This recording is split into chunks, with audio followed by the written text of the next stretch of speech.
A man lies motionless on a couch. His eyes are closed. His breathing is shallow. He appears to be in a deep, almost death-like sleep. And then, in a voice that is not quite his own, he begins to speak of events that have not yet happened. He describes a great war that will engulf the world. He speaks of lands that will rise from the ocean. He predicts the exact date of his own death, and the most terrifying part. Almost everything he said would come true. Clusterstory, this is Clusterstory, where we take a deep dive into history to get a great understanding of how we got here. Hit the subscribe button, turn on the bell, like and share this video. The man they called the Sleeping Prophet. His name was Edgar Cayce, a simple photographer from Kentucky who would become one of the most documented psychics in American history. But Edgar Cayce was no ordinary fortune teller. He never performed for crowds. He never charged exorbitant fees. In fact, for most of his life, he struggled with his own abilities, questioning whether they were a gift from heaven or something far more dangerous. What made Case different from every charlatan and mystic of his era was one extraordinary detail. He had no memory of what he said during his trances. He would lie down, close his eyes, enter a state of self-induced sleep, and begin answering questions about anything: medicine, history, the future, ancient civilizations lost to time. And when he woke up, he remembered nothing, absolutely nothing. Over the course of his lifetime, Edgar Cayce gave more than 14,000 documented readings. These sessions were meticulously transcribed and preserved. They remain available to this day, and within those transcripts lie predictions so accurate, so impossible to explain, that even skeptics have been forced to pause and wonder. A gift discovered by accident. Edgar Cayce was born in 1877 on a farm near Hopkinsville, Kentucky. By all accounts, he was an unremarkable child, except for one peculiar habit. Young Edgar claimed he could see and speak with spirits. His family, devout Christians, dismissed these visions as the imaginings of a sensitive boy, but everything changed when Edgar was 23 years old. He developed a severe case of laryngitis that left him unable to speak above a whisper. Doctors were baffled. No treatment worked. For an entire year, Case could barely communicate. His career as a salesman was destroyed. His life seemed to be falling apart. In desperation, a local hypnotist offered to help. Under hypnosis, something remarkable happened. Case began speaking in a clear, strong voice, but he was not simply speaking. He was diagnosing his own condition. He described, in precise medical terminology, exactly what was wrong with his throat. He then prescribed a specific treatment, involving increased blood circulation to the affected area. The hypnotist followed Case's instructions. Within minutes, color returned to Case's throat. His voice was restored. The impossible had happened. Word spread quickly. If this man could diagnose himself while asleep, could he do the same for others? The readings begin. What followed would span over for decades. People from across America began seeking out Edgar Cayce. They came with conditions that doctors could not explain. They came with illnesses that medicine could not cure. And Cayce, lying on his couch in a state that he called sleep, would provide readings. The process was always the same. Cayce would loosen his collar, lie down, and fold his hands over his stomach.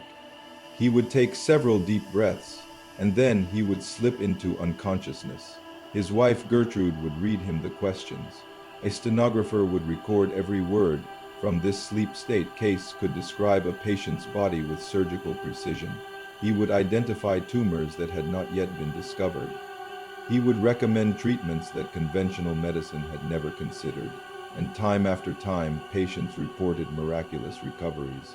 But the medical readings were only the beginning.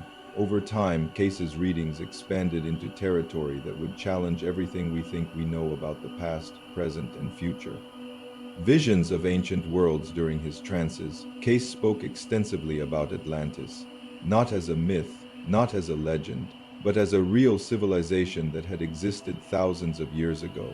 He described a highly advanced society that possessed technology we have not yet rediscovered: crystal power sources, flying machines, weapons of devastating power.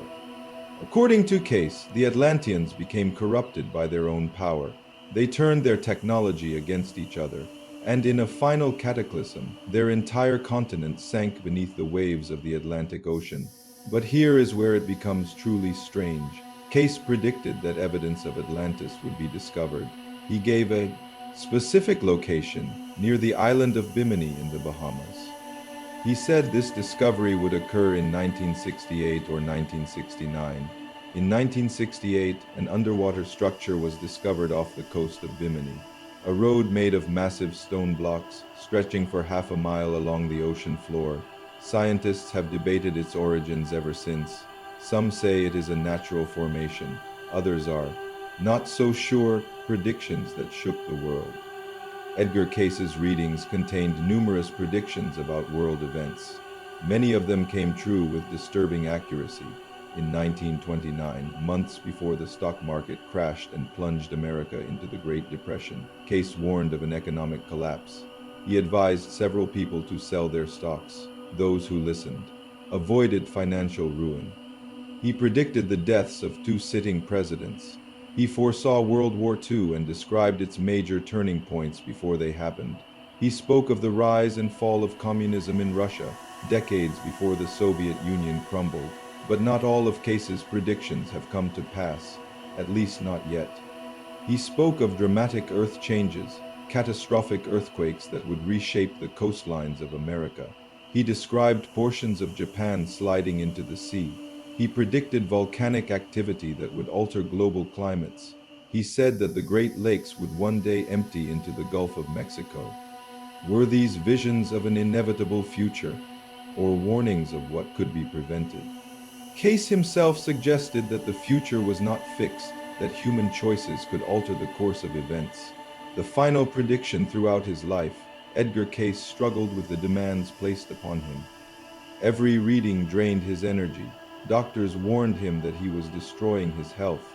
But the letters kept coming, thousands of people begging for help. How could he refuse?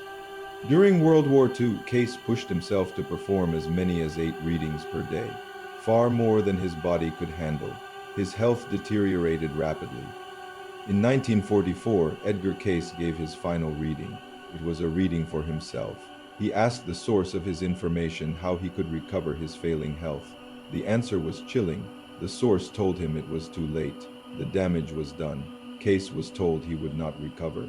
He accepted this fate with remarkable peace. On January 3, 1945, Edgar Cayce died. He was 67 years old. But there is one final detail that sends chills down the spine. Years earlier, Cayce had predicted the exact circumstances of his own death. He had seen it coming, and he continued his work anyway, knowing the cost.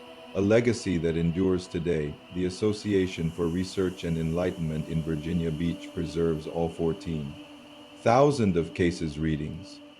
Researchers, doctors, and curious seekers continue to study his words.